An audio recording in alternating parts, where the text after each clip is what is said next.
যারা হামলা করছে সে পুলিশের বিরুদ্ধে স্লোগান হবে, সেই সেনাবাহিনীর উপর স্লোগান হবে।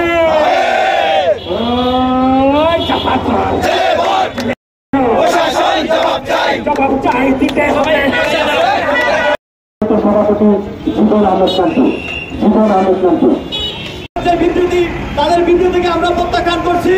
আমরা বলতে চাই সেনাবাহিনী পুলিশ কাউকে যে আকাঙ্ক্ষা বাংলাদেশে যে রাজনীতি করতে মানুষ ইচ্ছুক, এটা কিন্তু তার মাধ্যমেই এটা এই বাংলাদেশে টিকিয়ে রেখেছিল। আপনারা জানেন পুরো স্বাধীনতা আন্দোলনের মধ্য দিয়ে বিভিন্ন যে অগ্রণী ভূমিকা ছিল